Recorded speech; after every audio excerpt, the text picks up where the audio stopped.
What's going on, good people? Hit that notification bell so y'all can be notified whenever I drop new content.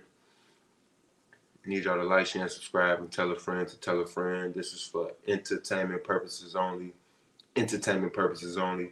Shout out to KARCENO4LIFE. Shout out to Kwame Brown for life. We got another one.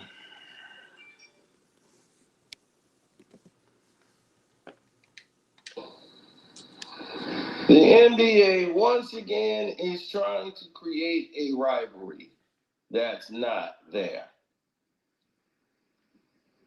Devin Booker and Luka Doncic is not a rivalry. The Mavericks and Suns are not a rivalry. The game of basketball will detail what's a rivalry and what isn't. The NBA is trying to say, well, we got to promote Luka. Luka needs to have a rival. Luka's rival, they tried to make Trae Young his rival for 4, and that didn't work out, as those two were very friendly with one another. I don't condone nothing the NBA is doing. Adam Silver's slipper, he's turned the NBA to a whole 360, and it's not looking good because they're missing out and they're losing out on a lot of money. That's the reason for them interjecting this in-season tournament, but that's for another story. So they're like, okay, well, we need some edge here. We need to have some sort of rivalry. Now, the Clippers are more his rivals than anything, because even though he has big games against them, they eliminate the Mavs in the playoffs. So the Phoenix Suns are not really his concern. And Devin Booker, because they had one matchup and where they was getting in each other's face, and then they eliminated them in the playoffs one year, this is their rival? Y'all really think Devin Booker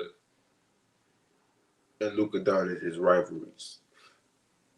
I thought it was about the team. Why y'all putting two players against each other like that? But listen to what Luka says about Devin Booker. Devin Booker is Luka's rival? It's like, come on. That's crazy. But the NBA is trying to create it, and they're trying to do this swing where they say, oh, well, here we go. This is what's going to kick it off.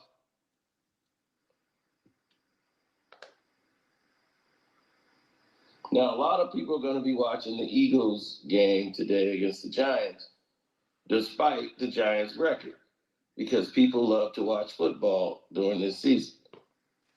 Today should have illustrated the start of the NBA season. But that's neither here nor there. I've given ample reasons and proof why the season should start on Christmas Day. Hit that like button, good people. They've done it before, and it was a uproaring success. But those talks were actually had in the room. Now let's get to the real reason as to why we're seeing this clip over and over. Malika Andrews sat down and did an interview with Luka. Un honor para mí que Patrón me pidiera que les ayudara a crear la lata de herencia. Now, we all know Malika Andrews and how she sit down with a lot of these networks. Now, when it come down to this rivalry with Luka and Devin Brooks, it ain't no rivalry. It's just something that the NBA is trying to create. Booker is old school, Perk. He's one of the oldest school guys we have in the league right now. Magic. Wonder Kid. I mean, we're running out of descriptors for Luka Doncic, but how about Picasso? So when I was in Dallas and spent some time with Luka Doncic, and I mentioned to Jason Kidd, his coach, that I was doing so, he suggested that trying to capture Luka, it's like trying to ask Picasso to explain how he paints. And I kind of like cocked my head the way you're probably doing right now on your TV, and he explained, well, Picasso, he has the same paints, the same paper, the same brushes that you or I have access to, and yet what he makes is valuable masterpieces. But what you or I tend to make is just like a paint smattering that your mom might only hang. But Luka, with basketball, He's constantly constructing masterpieces. So now, oh yeah, I got the Ravens over the Niners all day. Here's our conversation. Call your friends because something special is happening once again tonight. The legend of Luka continuing to be written. I like bunches of people. You've had success, you've won overseas, you've been around someone like Dirk who knows what it takes. What is the path for this team this year in winning it all? You always got to believe you're going to win the championship, that you can win it. Now, they're doing this holiday puff piece to promote the game. I get it. But when you use stupidity in order to promote the game, as I went on LeBron James's Twitter feed and I got a lot of attention, I didn't know I was going to get like 35,000 people responding to what I was saying. I actually wasn't responding to LeBron James. I was responding to the actual person that made the clip. But he reposted the person's clip of him throwing the powder in the air and all that. Like, oh, will he go back to his Christmas tradition of throwing powder in the air? And it was somebody from NBA TV or NBA people that work there. And I'm like, will he do that on Christmas? Stay tuned.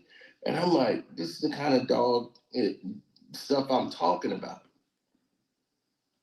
This is exactly the type of dog crap promotion and marketing I'm talking about. And this is damn the NBA for years. Who cares if this dude is throwing powder in the goddamn air? But that's how they market the NBA now. It ain't about skills and the way the players play. It's about how they can market the NBA and make money off the NBA. That's it. That's all.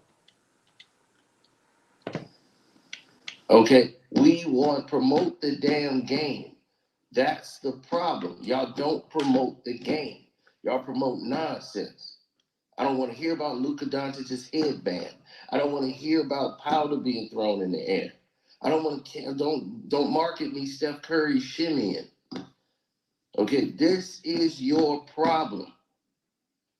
You don't market the game. You market nonsense. You spent a whole commercial to show me Steph Curry. The shimmy is back in Golden State. I'm like, what the? It's silly. It's stupid. Promote your game.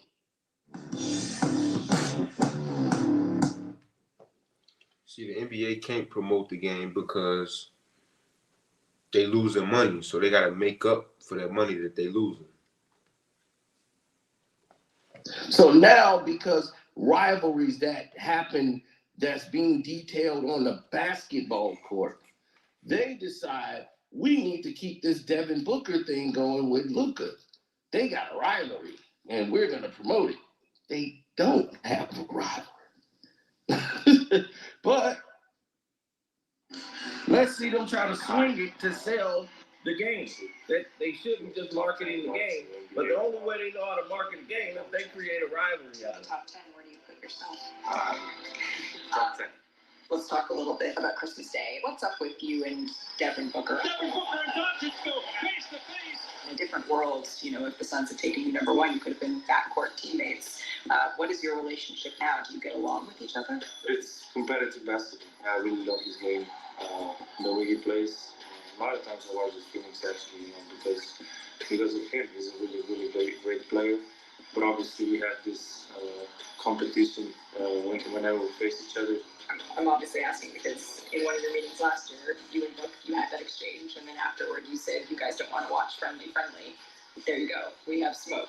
So do we get to see more of that? I mean, I don't know. We'll see. But like I said, Do we get to see more of that? I'm like, hey, what smoke do you want? Besides these two both going out to win the game. Do we get to see more of that? I'm like, y'all league is you can't touch anybody. It's a tag. And we need to see smoke. What smoke What more smoke do you need to see?